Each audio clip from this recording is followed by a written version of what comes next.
Seguindo com essa introdução à estrutura do código, a gente já viu a arquitetura de execução do hardware e agora a gente vai ver como é composta a arquitetura de memória nas GPUs. Então a gente já viu anteriormente a estrutura de uma GPU CUDA. Então a gente tem os processadores SMs e tem uma memória global que é fora desses processadores. Então, para a gente recuperar a informação, a gente tem que copiar os dados do host para essa memória global, e quando a gente precisar, a gente vai fazer um load ou um store da memória global para o processador. E dentro do SM, né, os processadores, o Stream Processor, a gente tem um espaço de memória local no chip e a gente tem o arquivo de registradores, como a gente viu nos slides passados. Então, um exemplo de como funciona o acesso, a gente tinha visto esse kernel que faz a multiplicação de matrizes, e aí para fazer esse kernel a gente definiu os índices que cada thread acessa, e cada thread vai precisar iterar sobre uma linha de uma das matrizes e uma coluna da outra matriz. Então cada thread vai ser responsável por operar uma linha coluna para retornar uma resposta dentro da matriz de saída. Então a gente vai ter um bloco aqui que é a região onde as threads vão retornar a resposta. E basicamente, para a gente calcular, a gente vai acumular os valores calculados nessa variável pvalue, que acumula os valores que a thread está computando para a coluna. Então, se a gente perceber, para cada iteração desse loop, a gente precisa recuperar um valor em M e um valor em N. Então, em cada iteração, cada thread ela faz 2 acessos à memória global para recuperar os valores necessários de M e N. E aí dentro desse kernel a gente tem basicamente duas operações de ponto flutuante. Então a gente tem que fazer o load. Feito o load, a gente vai fazer a multiplicação entre os valores e vai fazer uma soma. Então, para os dois elementos, a gente faz duas operações de ponto flutuante para os dois elementos que a gente carrega da memória. A gente está iterando aí em 8 bytes, considerando que a gente está lidando com um float de 32 bits.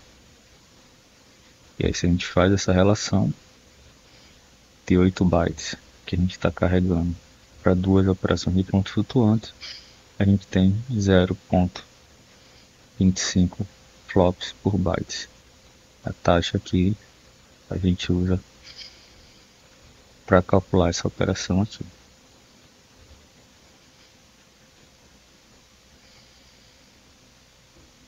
E aí conhecer essa razão de acesso das instruções na memória global é essencial para aplicações heterogêneas. Então a gente tem um exemplo aqui, considera a GPU Ampere A100. Então se a gente olhar na especificação que é dado da arquitetura, a A100 ela vai ter um pico de largura de banda de 1555 GB por segundo. Então tem lá especificado no final, a largura de banda da GPU vai ser 1555 GB por segundo. E aí, considerando o kernel que a gente calculou anteriormente, a nossa multiplicação de matriz ela tem uma taxa de 0.25 operações por byte. Então, para cada 2 bytes, 2 valores de pontos flutuantes que a gente carrega, a gente faz 2 operações por iteração. E aí, nesse caso, a banda da memória global ela vai limitar a vazão das operações. Então, a gente tem um valor para a largura de banda e tem um valor, então aqui para float 32 bits, e float de precisão única, single precision, ele tem um pico de vazão de 19.5 teraflops.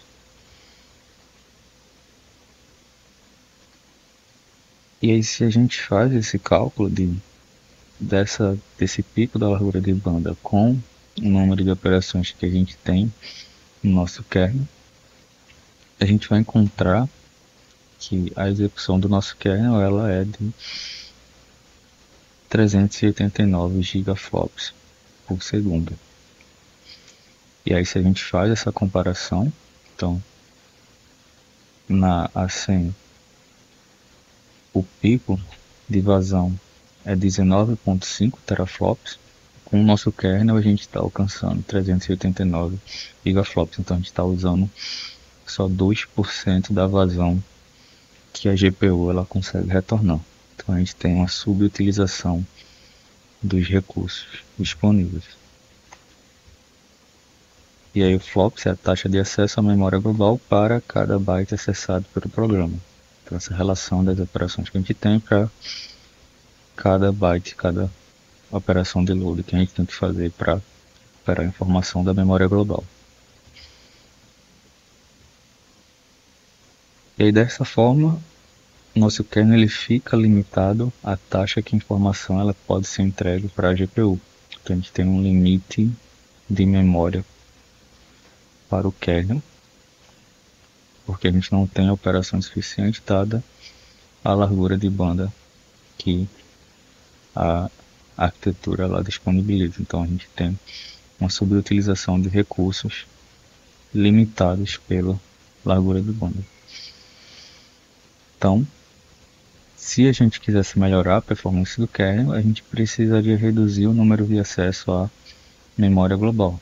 Teria que ter mais informações ou fazer mais operações por iteração para não estar recuperando sempre a informação da memória global, porque a cada iteração basicamente a gente tinha que fazer 2 acessos à memória.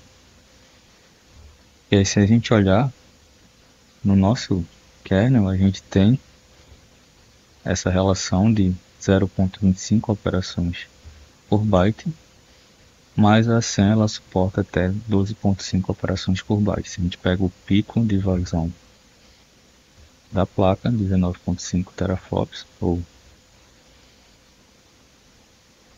19.500 gigaflops, e a gente divide pela largura de banda, a gente consegue que ela suporta até 12.5 operações por byte. Então a gente está utilizando muito pouco dos recursos que a GPU disponibiliza. E a gente tem um modelo, o Roofline Model, que a gente pode avaliar a performance da aplicação. Então, em um dos eixos, o eixo X, a gente tem a relação da intensidade computacional do kernel, que é essa relação de operações pelo acesso da memória, a memória global que a gente tem no kernel, e a vazão computacional que a gente consegue.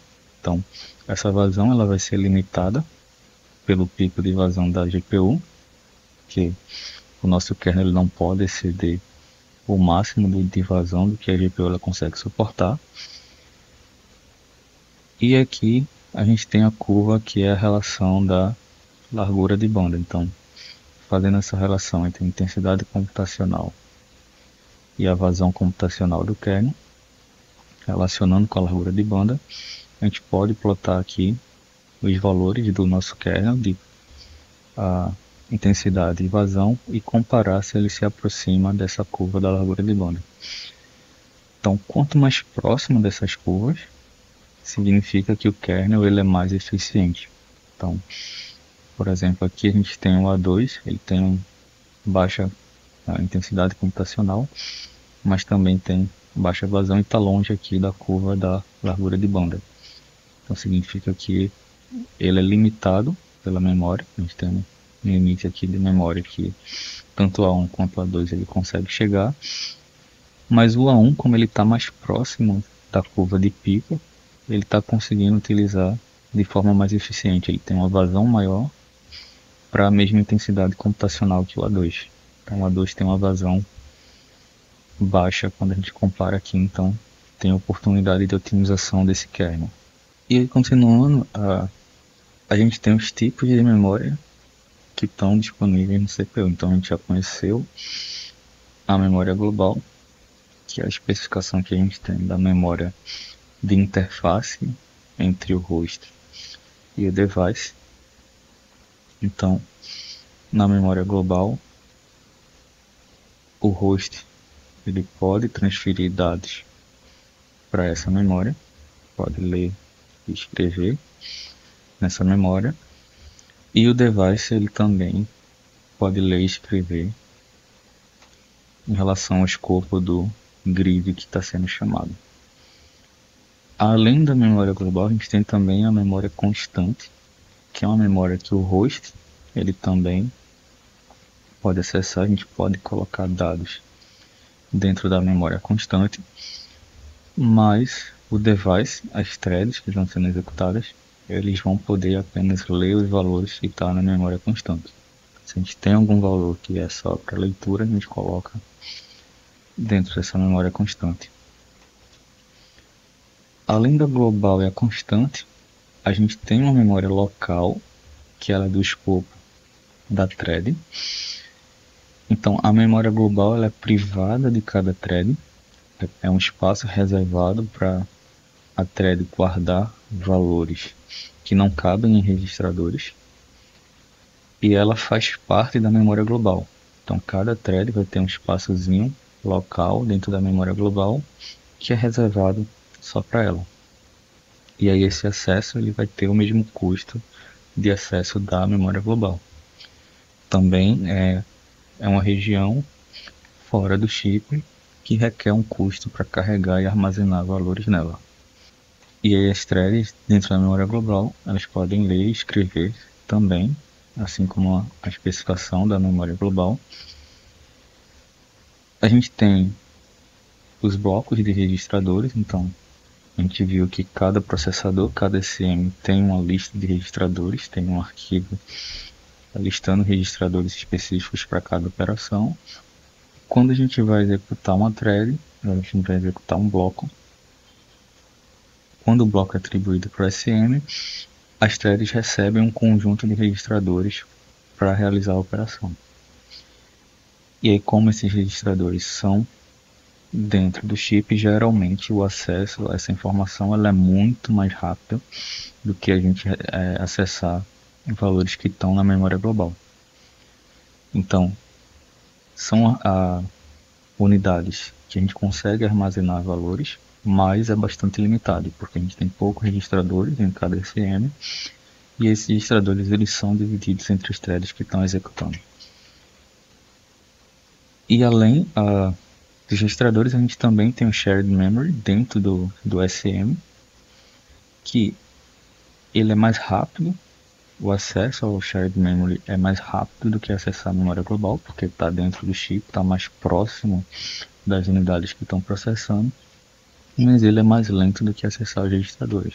Então tem uma banda maior do que os registradores, consegue ser mais rápido do que o Global Memory, mas também é um espaço limitado dentro do SM. Ele não pode ser tão grande, ele está dentro da região de processamento, a ideia é que ele seja eficiente.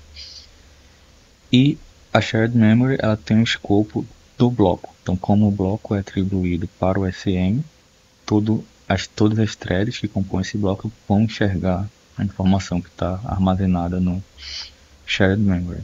Então, essa é a forma, dentro das arquiteturas de GPU, que a gente consegue compartilhar a informação entre threads do mesmo bloco. Então, só as threads daquele bloco que está sendo executado naquele momento vai ter acesso a shared memory, a gente limita o acesso das outras threads e a gente consegue fazer essa comunicação de forma mais eficiente do que estar sempre usando a global memory. Então, a gente tem a memória global, que é de acesso a todo o grid, todas as threads podem ter acesso a essa memória. A gente tem os registradores e a memória local, que é privada para cada thread, e a gente tem o shared memory, que é do escopo do bloco. Então a gente vê aqui, a shared é compartilhada pelo bloco, os registradores são alocados por threads, então quando o bloco é designado para o SM, essa divisão já é feita. Se a gente tiver os registradores disponíveis, a gente atribui ele às threads. Isso é feito de forma dinâmica.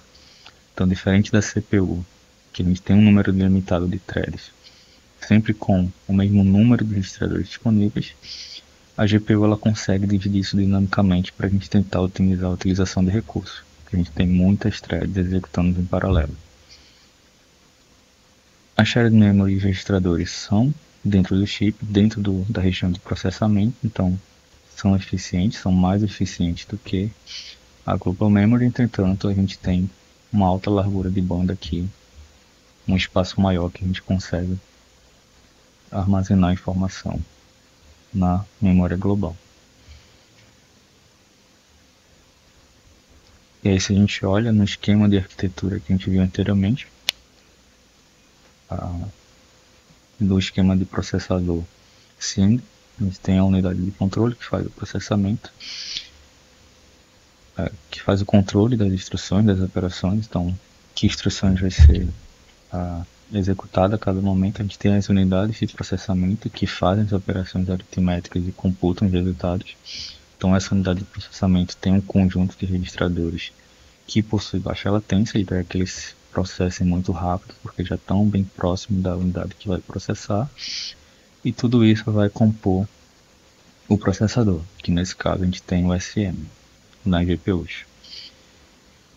E dentro dessa estrutura de sistema computacional tradicional, a gente sempre tem uma memória que ela está fora do chip de processamento, a unidade off-chip, que no nosso caso é a memória global, e a gente pode utilizar isso para fazer comunicação de outros dispositivos com a GPU, fazer as operações de I/O.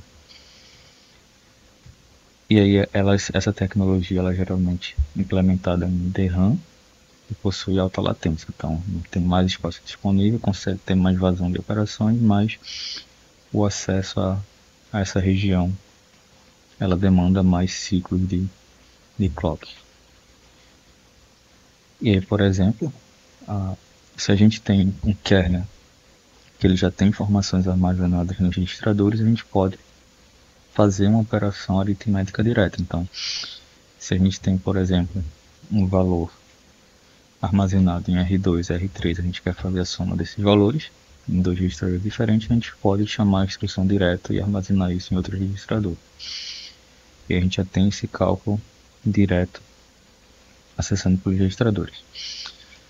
Caso contrário, se a gente tivesse que carregar isso da memória, a gente teria que ter uma instrução adicional antes de fazer a soma. A gente teria... Então, se a gente tivesse aqui o endereço do valor que a gente quer em R4, e a gente tem o offset para acessar o nosso valor dentro da memória, então isso vai estar armazenado aqui em algum lugar na memória.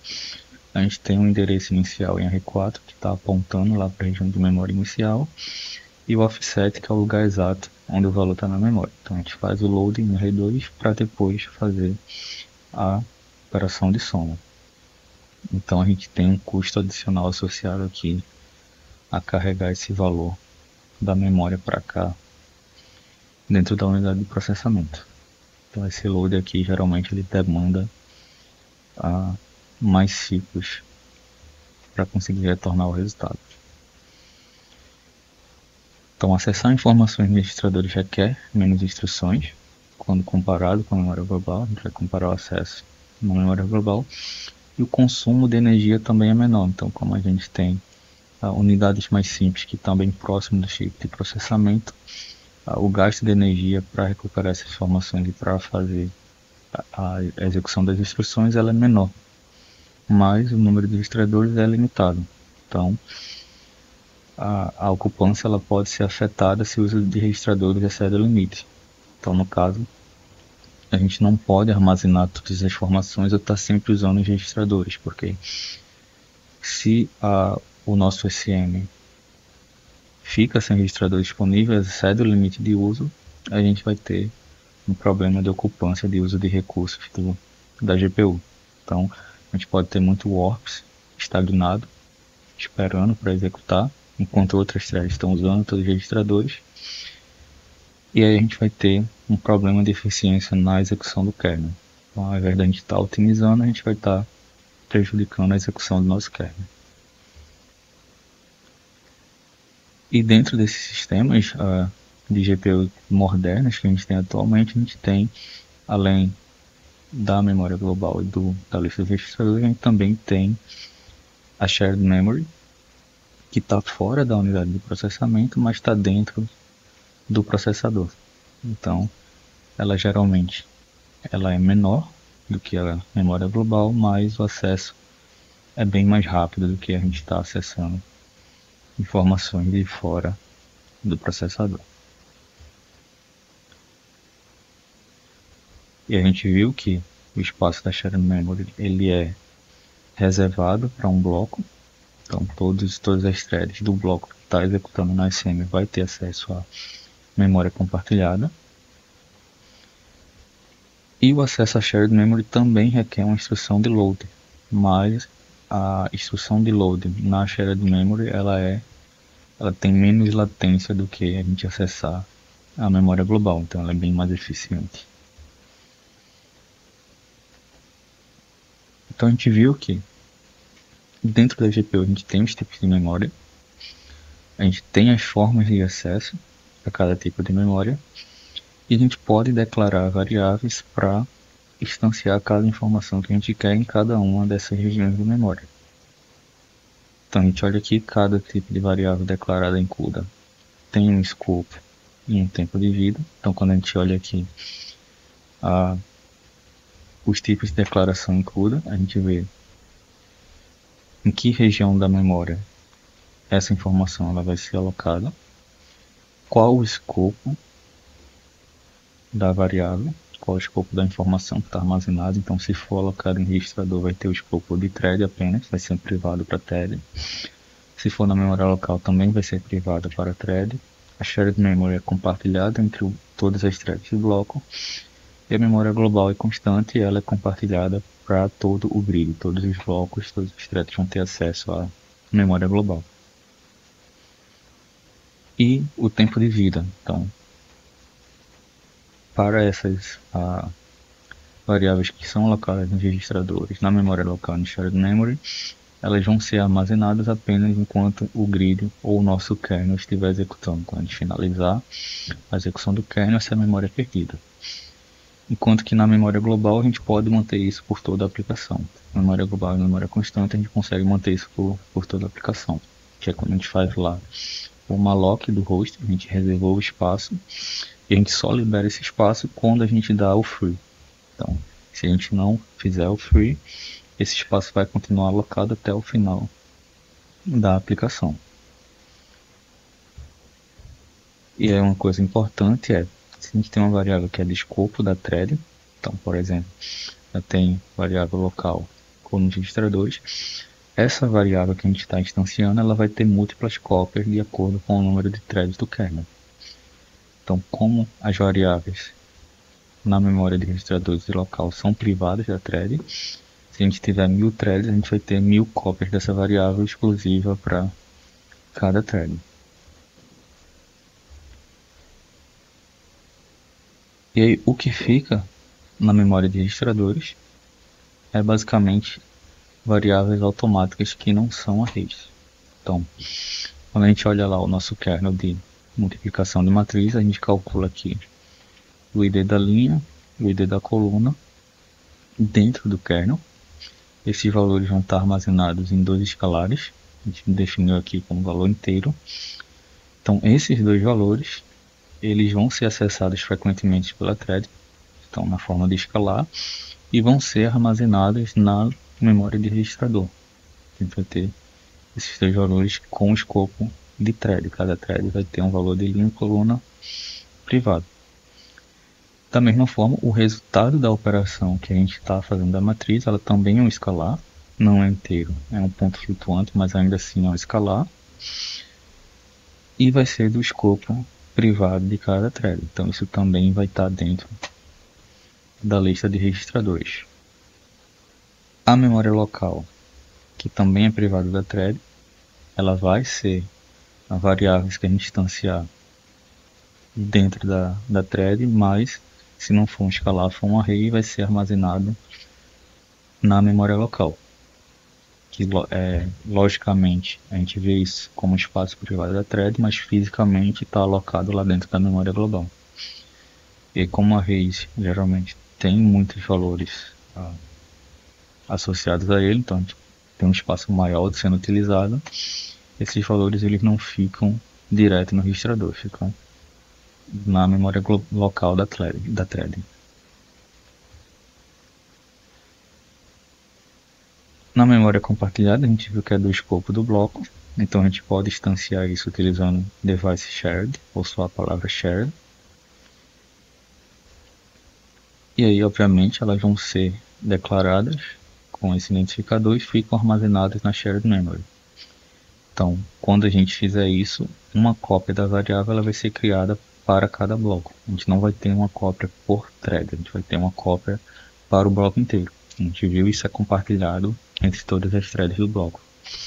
E todas as threads daquele bloco podem acessar a informação que a gente armazenar na shared memory. Então, esse acesso à shared memory é uma forma eficiente da gente compartilhar informações entre as threads, que não precisa estar sendo utilizada na memória global, e também é uma forma mais eficiente da gente acessar informações que são frequentemente usadas em um kernel. E por fim, da memória global e da memória constante, a gente viu que é a interface que a gente tem com o host. Então, se a gente não declara o que a gente tiver declarado lá no host, a gente recebe por argumento lá no kernel, isso está na memória global. E como a gente viu anteriormente, a gente aloca isso a priori no host, antes de passar a execução para o device. A gente já tem esses espaços reservados.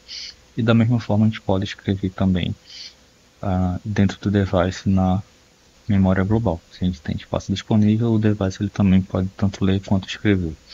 Enquanto que na constante ele pode apenas ler.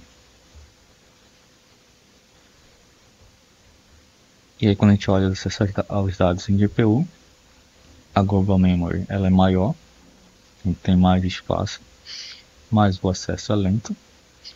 E a Shared Memory ela é mais rápida que a Global Memory, mas possui um tamanho reduzido. Então quando a gente quer otimizar uma operação ou um conjunto de operações menor dentro de uma thread, ou compartilhar informações entre threads do mesmo bloco para tentar otimizar alguma operação, a gente faz uso da Shared Memory. Quanto a Global Memory, a gente armazena instruções mais genéricas. Por exemplo, se a gente tem um input, que é uma imagem que tem muito bytes associados a essa imagem, muitos pixels, então isso vai ficar na Global Memory. Quando a gente vai fazer alguma operação, a gente pode carregar pedaços para a Shared Memory. Então vamos ver agora um exemplo como a gente pode botar em prática essa questão de melhorar a eficiência do kernel utilizando a Shared Memory e a Global Memory para recuperar as informações.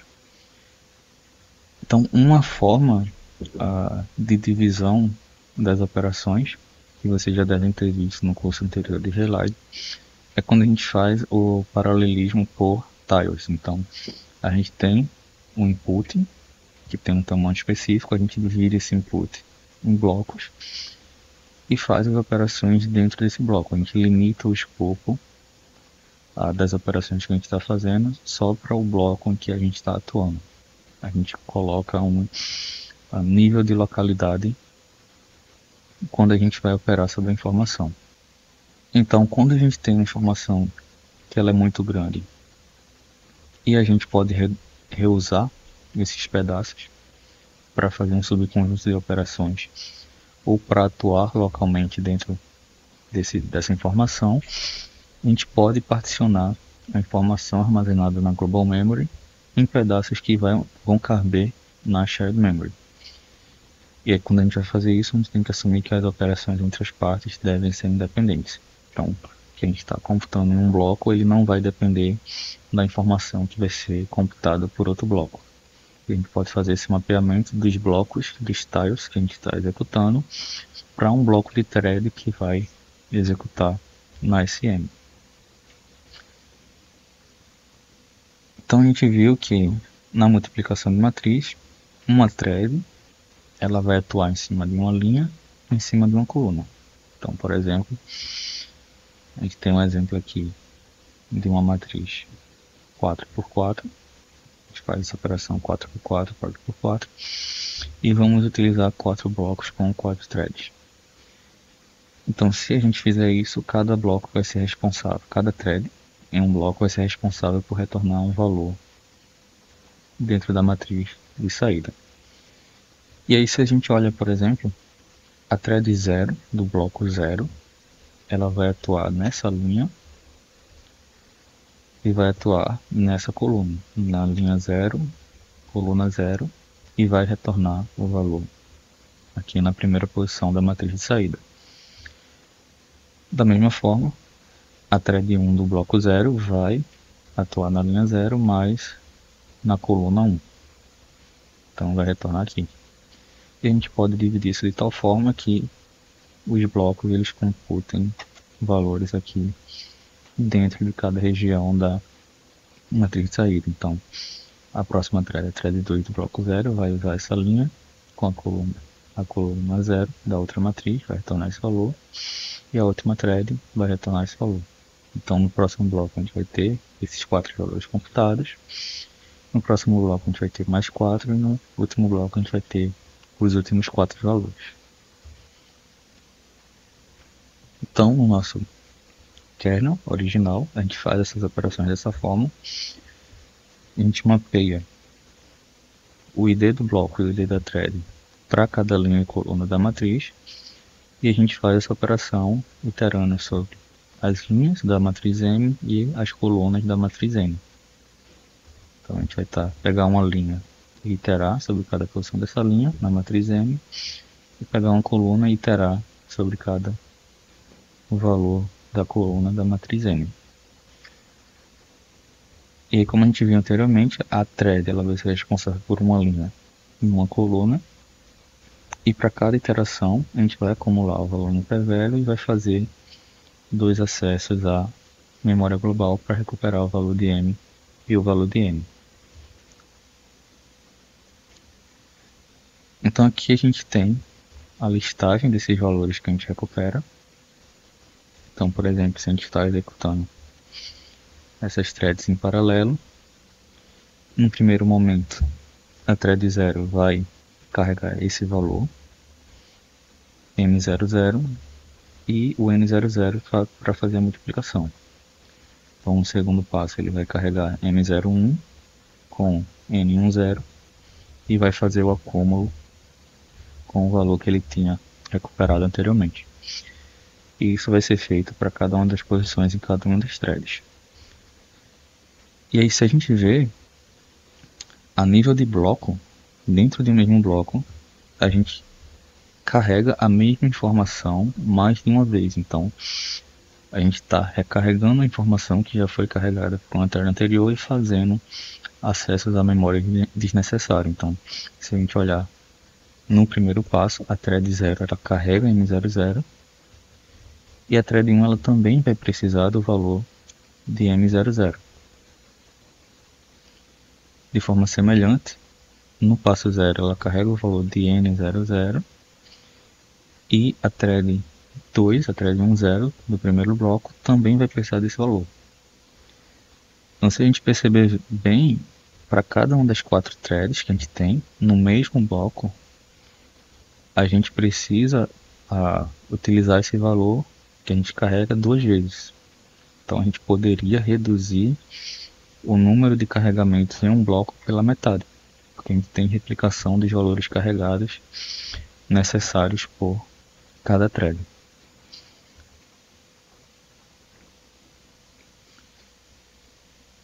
Então a gente lembra aí que threads do mesmo bloco atuam sobre o mesmo valor durante a execução do kernel, então a gente pode utilizar a shared memory para otimizar essa execução, porque a gente tem replicação dos valores que estão sendo carregados em cada passo, em cada iteração das threads. E aí a gente vê que a gente tem dois acessos na global memory para recuperar os valores de MN, mas esses valores já poderiam ter sido carregados a priori por uma das threads.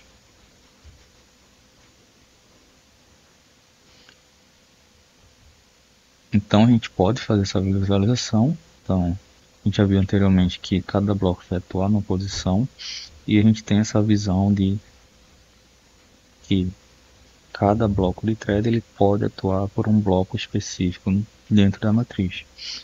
Então a gente pode fazer esse mapeamento de bloco na matriz para bloco na GPU. Então a gente divide essa matriz em tiles. Nesse caso, como a gente está na matriz 4x4, a gente definiu blocos de thread de 2x2, a gente pode fazer esse mapeamento direto aqui. E aí o que é que vai acontecer? Ao invés da gente fazer o acesso direto nas operações na shared memory, em cada passo a gente vai carregar os valores iniciais das threads, dado o ID da thread. Então a gente vai fazer esse mapeamento do ID da thread com as informações que a gente vai carregar, e isso vai ser carregado da memória global e armazenado na shared memory. Então vamos supor aqui que o M00 está na memória global e o MDS vai estar armazenado na shared memory.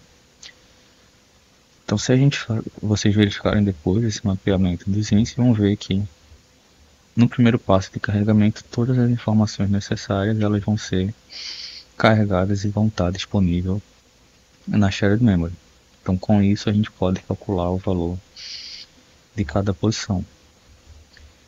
E ao invés de fazer o acúmulo de um valor apenas, a gente vai ter disponível os valores de duas operações para calcular esse valor dessa posição. A gente vai ter já todo esse bloco aqui carregado. Então a gente pode já fazer duas multiplicações e duas somas no mesmo passo. A gente precisa fazer só uma. E como a gente tem uma matriz 4x4, a gente precisa de 4 operações. Então a gente vai precisar de 2 passos. No segundo passo, a gente vai carregar os outros 4 valores que são necessários. E a gente faz o acúmulo com o valor que a gente somou anteriormente. Então, o bloco de thread vai carregar esse primeiro tile, vai carregar esse primeiro bloco da matriz M junto com esse bloco da matriz N e vai calcular todos os valores necessários. No segundo passo, o mesmo bloco de thread vai carregar esse bloco da matriz, esse tile da matriz, e calcular o restante de valores. Então a gente está melhorando a eficiência das operações em 2 vezes. Porque a gente reduz o número de acessos na memória global, então cada thread vai ter esse valor disponível em apenas um passo, e a gente consegue fazer as duas somas no mesmo passo. Então as threads elas vão carregar os valores de M e N de forma colaborativa. Cada thread vai ser responsável por carregar uma posição em cada uma das matrizes, e cada valor é acessado 2 vezes. Então a gente vai ter uma redução de acesso da memória global por um fator de 2. E essa redução ela é proporcional ao número n de tiles que a gente está utilizando. Então se a gente usa um tile n por n, a gente vai ter uma redução por um fator de n.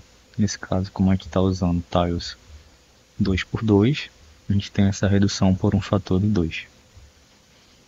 A gente reduz o custo de acesso pela metade. E a operação ela vai ocorrer em 2 fases.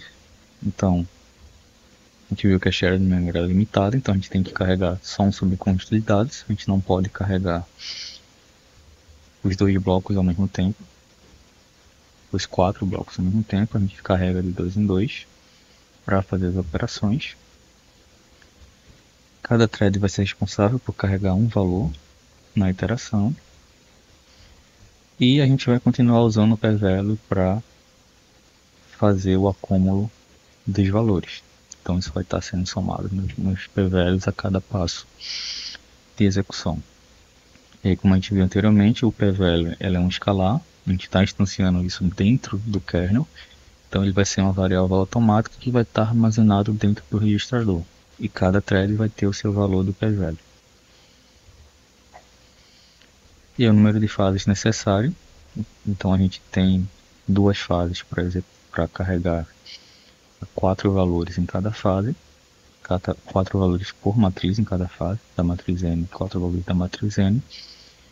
E o número de fases necessário que a gente vai ter como redução vai ser a largura da matriz dividido pelo tamanho do tile que a gente está usando. Então a gente tem a matriz 4x4, então a largura 4, dividido por 2, que é o tamanho do tile que a gente está usando, a gente vai ter 2 passos para realizar todas as operações. Então, os valores de MN são reusados entre as threads. A gente viu que mais de uma thread usa o mesmo valor da matriz. E aí a gente minimiza o acesso à memória global. Cada fase vai focar em apenas uma região da entrada. Então, tem essa característica de localidade dentro dessa operação de multiplicação, que a gente pode fazer a otimização na shared memory, e as operações de cada thread vão ser independentes das operações de outras threads em outros blocos. E com isso a gente pode utilizar a shared memory para manter os dados on chip.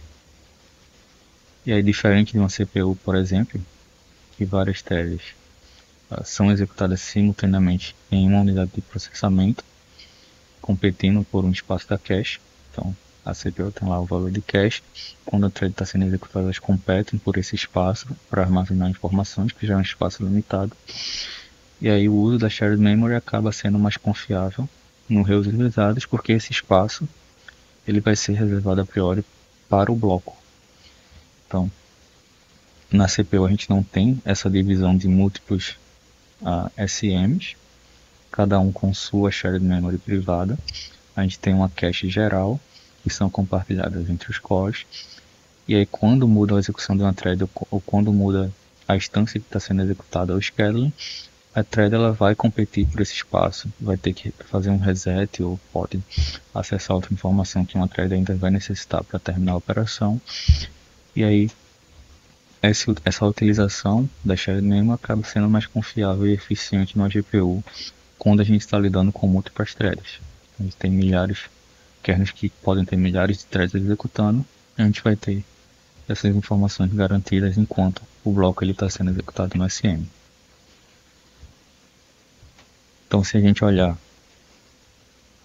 o nosso código de multiplicação de matriz com os tiles, então a gente define aqui a priori o tamanho do tile. A gente pode fazer isso de forma dinâmica, mas aqui nesse exemplo a gente já definiu um valor hard-coded, pré-definido.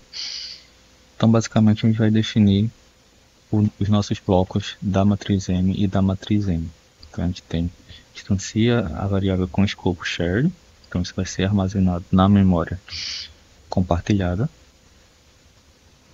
E a gente define o array com a dimensão do tile que a gente definiu anteriormente. Vai ter tanto a matriz M quanto a matriz N armazenada na shared memory. E aí da mesma forma, a gente pega o ID do bloco, tanto o ID X quanto o ID Y, e o ID da thread. E aí a nossa indexação, ao invés de a gente indexar direto pela largura da matriz original, cada bloco vai estar atuando só no tile. Então a gente indexa pela largura do tile, mas utilizando os mesmos índices que a gente utilizava anteriormente. Então linha e coluna agora vai ser limitado pela largura do bloco que a gente está processando da matriz original. Instancia o p-value e cada bloco ou cada tile a gente vai iterar sobre cada posição dos tiles na matriz M e na matriz N. E isso vai ser limitado pela largura da matriz original dividido pela largura do tile. Então, a gente pega um primeiro bloco, depois a gente pega outro bloco e assim sucessivamente até a gente completar a largura da matriz. E como a gente viu no exemplo passado, se a gente tem uma matriz 4x4, os tiles 2x2, a gente vai ter dois passos aqui. Os tiles vão passar por duas regiões da entrada original. Então aqui nessa fase, a gente carrega as informações da memória global para a shared memory. A gente está copiando o que está na memória global para o espaço que a gente alocou na shared memory. A gente tem essa indexação pelo índice do tile e pelo índice das threads. E aí, depois que a gente faz essa cópia, a gente tem um sync threads, porque a gente precisa, como as informações vão ser reusadas por múltiplas threads, a gente precisa que todos os valores tenham sido carregados por todas as threads para a gente fazer o acúmulo dos valores da multiplicação, o resultado da multiplicação. Então esse é um caso que a gente precisa que todas as threads no bloco estejam sincronizadas. Então lembrando, a gente não pode sincronizar threads de outros blocos, mas a gente pode sincronizar threads do mesmo bloco que precisem do resultado de uma operação. Então esse aqui é um caso que a gente precisa de sincronismo, porque os valores que vão estar na shared memory, eles vão ser compartilhados pelo bloco, eles não vão ser privados para cada thread. Então são os mesmos valores alocados na shared memory para o bloco inteiro. Então a gente precisa de uma sincronia para esperar que todas as threads do bloco terminem de carregar. E aí, lembrando que esse sync, quando a gente utiliza para um bloco, ele tem que atuar em cima de todo o bloco. A gente não pode ter a divergência no sincronismo. Então aqui, como a gente não é uma condição específica para uma thread do bloco, todas as threads vão passar por essa condição, então a gente pode fazer o sincronismo. Uma vez que essas informações estão carregadas e a gente já tem elas disponíveis para leitura, a gente vai fazer o acúmulo. Então, a gente faz N operações, que N vai ser a largura do tile. Nesse caso, a gente tem duas somas e duas multiplicações sendo feitas em cada passo de tempo. Então, nesse caso aqui, ao invés da soma, a gente deveria ter a multiplicação e aqui vai estar somado. Isso vai ser acumulado em P velho.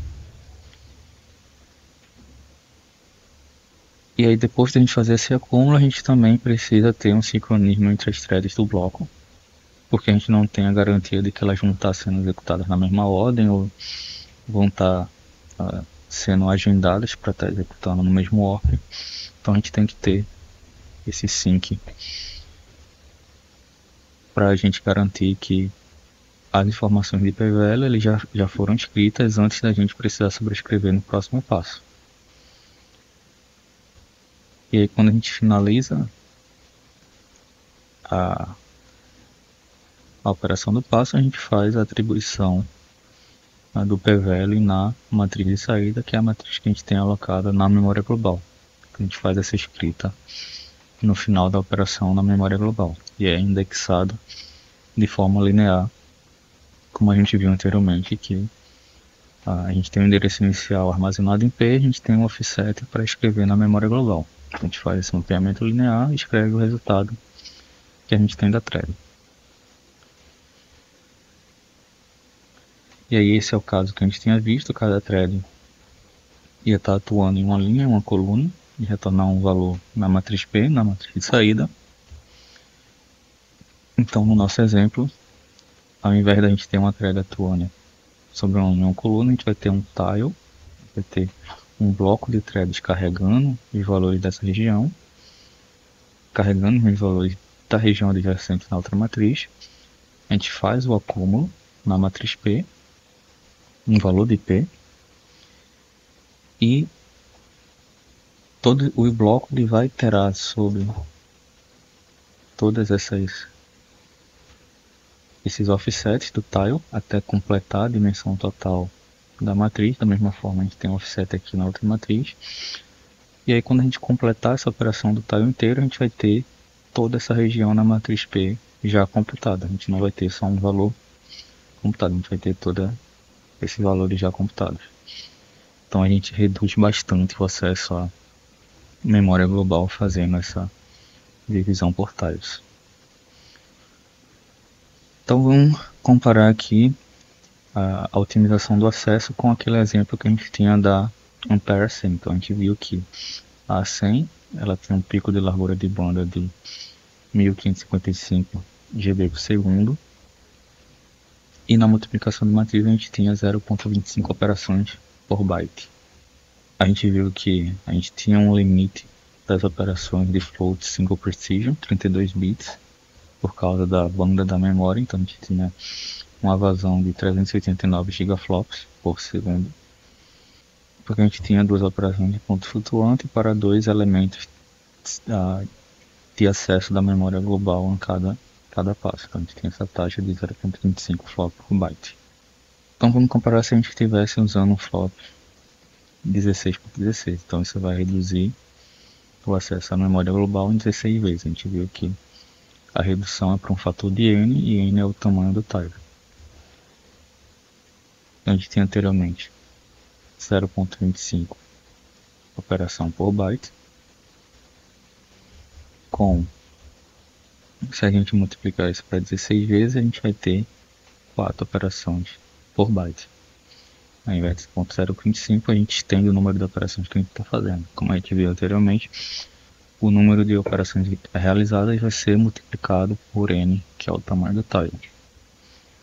E anteriormente a gente tinha 0.5 operações por byte, multiplicado por 1555, a gente tinha uma taxa aí de computação de 389 gigaflops, que é 2% só do pico de vazão da 100. Se a gente olhar FP32 Single Precision, a gente tem 19.5 teraflops de pico da vazão. Se a gente tem 4 operações por byte, a gente multiplica isso pelo pico da largura de banda, então a gente chega a 6.220 gigaflops. E a gente aumenta esse pico de vazão para aumenta essa utilização de recursos para 32% do pico de vazão da GPU. Então a gente já melhora bastante a computação do kernel com esse approach de utilizar tiles.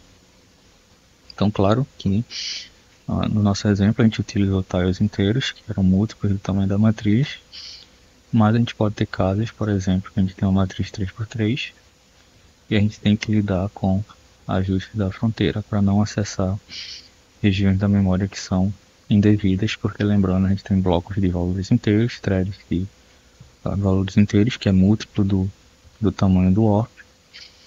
E aí se a gente tem essas diferenças de dimensões e de valores, a gente precisa fazer o ajuste de fronteira. Então na nossa operação que a gente iterava sobre os tiles para acessar os valores, armazenar na matriz compartilhada, na memória compartilhada e atribuir no p-value, a gente tem que fazer a checagem da condição quando for armazenar os valores na matriz compartilhada. Então a gente faz uma checagem se as linhas estão dentro dos limites da largura e está dentro do limite do tile. Da mesma forma a gente tem que fazer a sincronização, porque essa operação, quando a gente armazenar na memória compartilhada, todos os valores têm que estar disponíveis para a gente fazer a soma. Em seguida, quando a gente vai atribuir o valor do p-value na memória global, a gente tem que fazer a mesma secagem se o nosso índice de linha coluna está dentro dos limites da matriz. Então, basicamente a gente só adiciona algumas condições. E claro, naquele cálculo da otimização de acesso, a gente simplificou algumas questões das operações, e a gente tem que considerar também as condições que podem causar a divergência do controle de divergência no kernel. Mas se a gente faz uma comparação simples, a gente pode ver essa relação de otimização do TILES em relação à ocupância da GPU. Então, essa questão de utilização dos registradores de shared memory vão ser bastante importantes na redução do acesso na global memory. Mas a gente tem que ter cuidado para não exceder as capacidades do SM. Porque se a gente coloca informação demais e não consegue alocar o número de threads necessário, a gente pode prejudicar o scheduling das operações. Então, a gente tem muitas threads precisando de valores da global memory e a gente não tem espaço na shared memory para alocar esses valores. E a gente precisa ter essa relação de ocupância, porque a GPU, quando ele faz o scheduling, e ele faz o latency hidden, que é para esconder as operações de latência e ter warps disponível para executar, enquanto outros warps precisam de operações valores da memória global.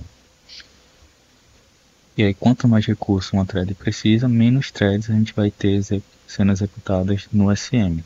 Então, se a gente tem menos threads sendo executadas no SM, a gente tem menos oportunidades de fazer esse scheduling.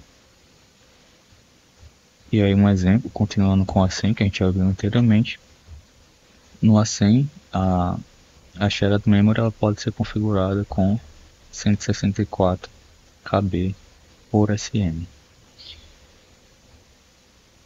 E cada SM na A100 ela pode suportar até 2048 threads.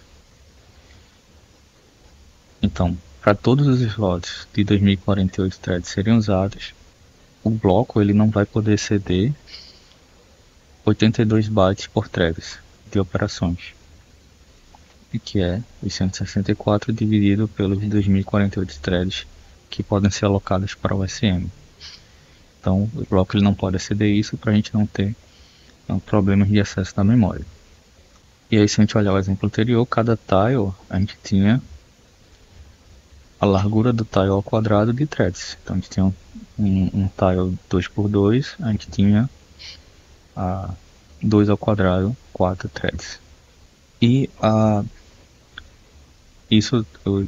cada thread utilizava esse valor, a largura do tile ao quadrado, vezes 4 bytes na shared memory para cada matriz.